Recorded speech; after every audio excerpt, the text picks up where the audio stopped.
Ako ang lahat ng ito ay madalaganin sa pangalan ng aming Panginoon Jesus. Amen. Pwede po tayo paupo. Nang ikaw ay tuluyang lumisan, nag-iba ang takbo itong tahanan.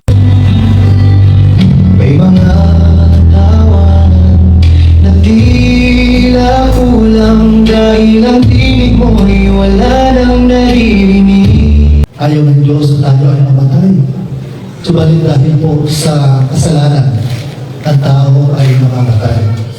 Nung unang dalangin ng tao ay hindi namamatay, subalit dahil sa kanilang pagsuway sa Diyos, ay nakarusahan mo ng kamatayan. At ang kamatayan ito ay hindi lamang pisikal na kamatayan, kundi kaluluwa na walang hanggang pagkahiwalay sa Diyos kung ang tao ay walang kinikilala ng Diyos. So bago natin malalaman at mararanasan na tayo ay hindi nahantong sa parusa ng Diyos. Ayaw po ng tao na mapunta sa parusa ng Diyos, di po ba? Ayaw natin na lahat tayo ay mapahamak. At paging ang ating Panginoong Jesus ay nangaray sa krus para yung ating mga kasalanan ay kanyang linisin. Sapagkat lahat ng tao ay gusto mapunta sa langit. Sino bang ayaw? Lahat ng tao ay gusto pumunta sa langit pagdating ng oras na siya ay bawian ng ating hirang na buhay sa Diyos. Pero paano mapasok sa langit ngayon tayo ang tao ay makasalanan sapagkat ang langit ay walang sino mang makapapasok sa langit ng may kasalanan? Alam niyo po ano po ginawa ng Jesus? Siya ay Diyos, nagkatawang tao, namatay sa krus na walang kasalanan para yung kasalanan natin ay dalhin niya. At makakamit lamang ang kalinisan at pagpapatawad ng Diyos sa ating mga kasalanan kung tayo ay mananalig sa ating Panginoong Jesus. Na siya ang nagbayad ng ating mga kasalanan at tayo tutubusin sa gitan ng ating pananalig sa Kanya. At nais na matayan sa pagitan ng kanyang dugo ay maging daan para maging kabayaran ng ating mga kasalanan. Ito ang magdusa sa Jesus ang magdusa para sa atin. Si Jesus ang maglilinis at magpapatawad sa ating mga kasalanan. Ito po ay ang ating mga kasalanan. Si Jesus ay sinugo ng Diyos para tayo, itong mga kasalanan natin ay ibigay sa Kanya. Nasaan na yung kasalanan natin?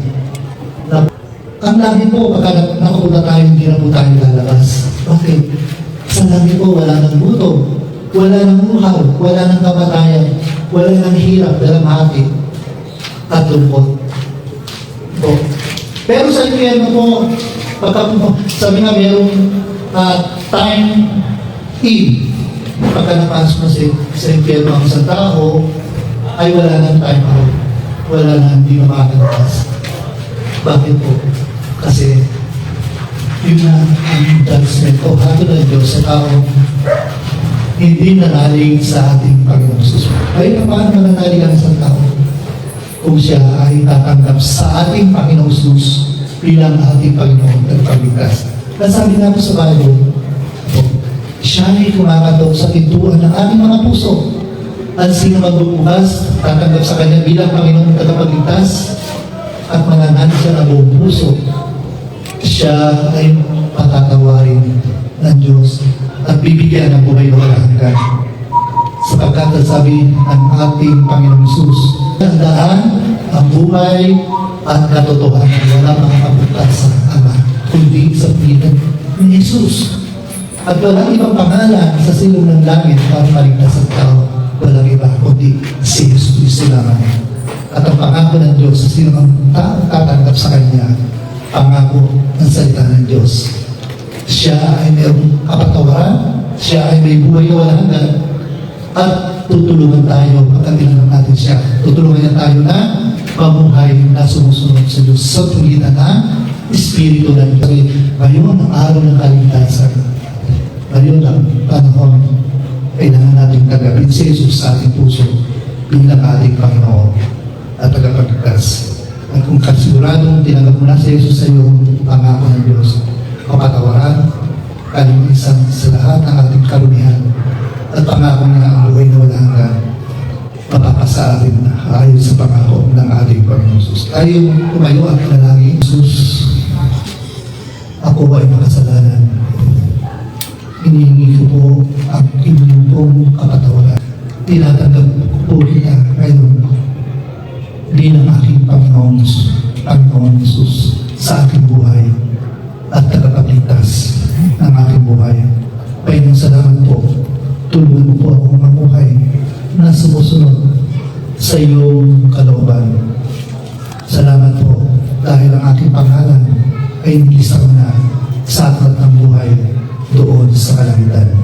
Ano sakaling bawian kami ng hirap ng aming buhay, maakatiyak mo kami mapapasok sa iyong kaharian doon sa kalangitan.